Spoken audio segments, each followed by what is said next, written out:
YouTuber nights. It stopped raining. I'm gonna go outside and I'm going to go plant some things. And that should be fun. I've got some broccoli that's been living on the front steps for about a week or so. And it's time for it to go in the dirt. So I'm gonna go do that. And I'm going to put in some Swiss chard and some bok choy and all that sort of stuff. So, some people wonder when is the best time to start planting stuff? Because the seed packet says like when the soil can be worked, or after the last frost date, or something about when the soil dries out a little bit so it's not like waterlogged. And that's all fine and good, but how do you know when the soil can be worked? Like here, in the middle of January, if we get a good dump of rain, which we always do, the soil can be worked.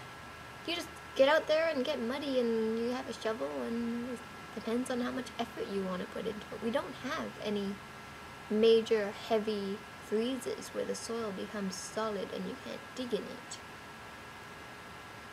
But if you were to put seeds in it, they're not going to grow. They're just going to rot. So what I do is around the beginning of March or so, I put in a bunch of pea seeds. And I just check on them every now and then and see how they're doing. And this week, a couple days ago actually, I had a look and they're starting to grow. So it took like 3 weeks for them to germinate, which is a really long time. But that means that the outside temperatures and the moisture content is all good for things to start growing, for things that can grow in the same sort of climate as peas can. And they're all early crops. So that'd be the kale, the bok choy, the Swiss chard, the broccoli, spinach too, but I'm not going to put that in until later because I want to do that as like an understory. I'm going to put it in under my tomatoes and peppers and some other things. We'll see. I've never grown spinach, so I'm just going to throw seeds at the ground and eat whatever comes up, hopefully. So yeah, I'm going to go outside now. Let's go, before it starts raining. Alright, I need to do this before it starts raining again. So, what I've done, this is my bed that I've got here. It's just a small one. It's 3 foot by about 21 foot. A good trellis on there. I've also got a box over there where I'm going to put the strawberries and asparagus that are still in a bag in the garage. So, what I've done is I've measured out where I want to put my broccoli. I'm going to be putting squash and stuff over here. So I'm going to have 3 broccoli plants here, and then 3 I'm going to start from seed aside in the next square foot. You only want to put 1 broccoli per square foot because they get really big. They will go like right across. Okay? The reason that I know that it is time to start planting things is because of these guys. So yeah, you can see the tiny little peas starting to shoot out. So they will go up the trellis. Okay? I've also got a few little starts here. And I'm hoping those are my Swiss chard seeds that I put in. I'm not sure if those ones may have rotted away or not. So I'm going to reseed some of those as well today. Alright, so let's start with the broccoli. So, as you can see, I've got them in my little paper pots. They're very leggy because they were grown in the mudroom. So what I will do is I will actually bury them quite deep. And I haven't actually read anywhere saying that you should do this with broccoli or if it would rot away or anything, but in my experience, they tend to do pretty well. So, dig a hole, pop them in, and fill it up again. Nothing to it. Press it down just a little bit.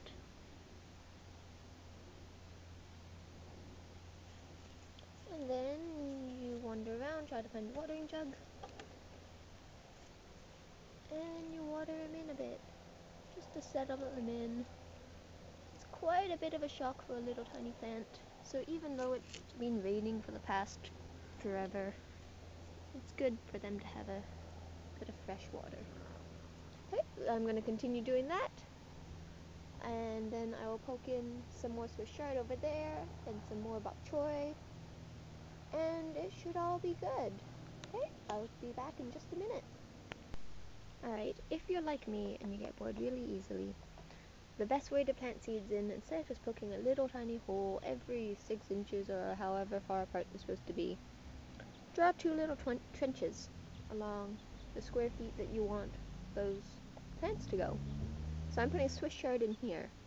So I've got my seeds, I've got 2 little trenches, and basically just sort of drop seeds in along the way. It's not going to get the spacing 100% perfect, but it'll be pretty darn close, and that's good enough. Okay, and then you just cover them up, water them in, and you're good to go. So I'm going to finish this up, and then I'll see you back inside. Alright, that was fun. Alright, all done. Dirty fingies. Okay. If you guys are wondering why my square foot garden has no grid, it's because I'm lazy. I just use a tape measure. It works. It's not 100% accurate because it depends on where I measure from and to and that sort of thing. But it's close enough, and plants don't really care if they're a few inches off from the perfect 6 inches apart. If they're too close to each other, you eat them. Not a big deal. Especially for the leafy greens, you eat the whole plant anyway. For things like the peppers and the tomatoes and the broccoli, I do try to keep them a little bit more spaced out because they're supposed to be 1 per square foot anyway. Because they take a lot longer before you actually get some food out of them. And it's nice to give them some room. But stuff like the bok choy and the chard and kale, well, kale too, you want to keep that one fairly well spaced.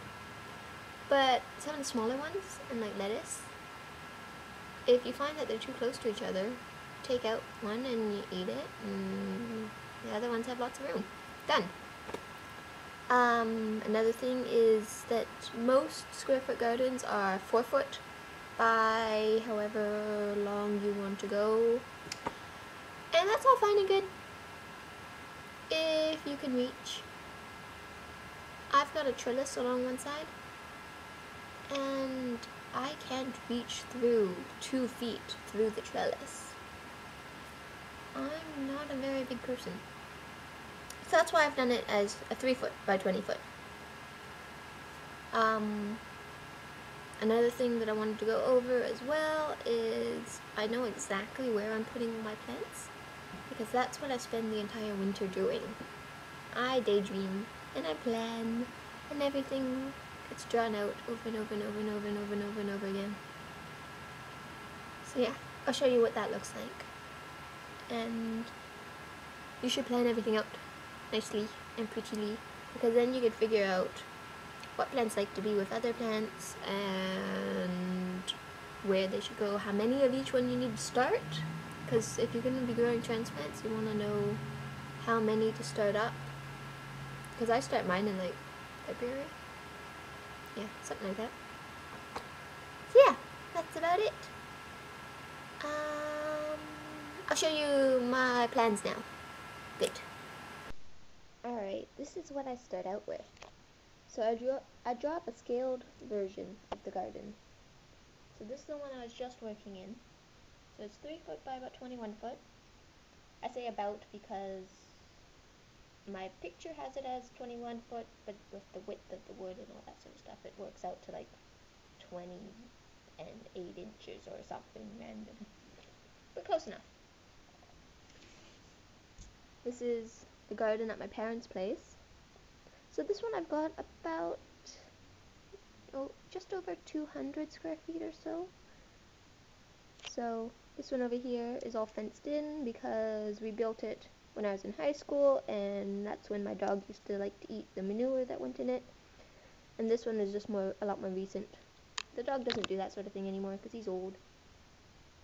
So what I do is I draw it all out, and then I don't know if you can see the pencil marking in here, but I write in what I want to plant and where. So that way I know basically how many of each plant I'm going to have, how many starts I need to do, and that sort of thing. So I play around with this for quite a long time, because I'm looking at shade, I'm looking at sun, I'm looking at what plants like each other, because some plants really aren't buddies for some reason, and that sort of thing. So that's why it's in pencil. I scribble it out, I redo it, I erase it, I come back, I do it again, over and over and over again. Also want to take into account what was planted last year. I don't want to plant the same thing in the same spot twice. At least not within a year of each other. Called crop rotation. So yeah. So after I've done all that, once I'm actually ready to start planting things, I go onto Excel and I do another model of everything. So this is the Burnaby house where I am now. This is the Surrey house, all this. And what I do is I sort of just generally mark off where things will be, and then I can go in and write down the dates of when I put things into the ground. Okay? And that way I can keep track of how long things take to germinate, and also if I need to do something similar or different next year. Because gardening is all about learning from year to year, and if you don't write it down, you're not going to remember, because it's just too much. Alright, so that's about it. I will see you next time, and hopefully the weather keeps up nice. It hasn't rained for a whole 12 hours or so. I don't know. It wasn't raining at all today. That's pretty good. Alright, so we'll talk to you next time. Bye, YouTubers. Alright, that was all my planning, and that was all my planting for today. I'm gonna bring the rest of the broccolis that I've got on the front doorsteps to my parents' place.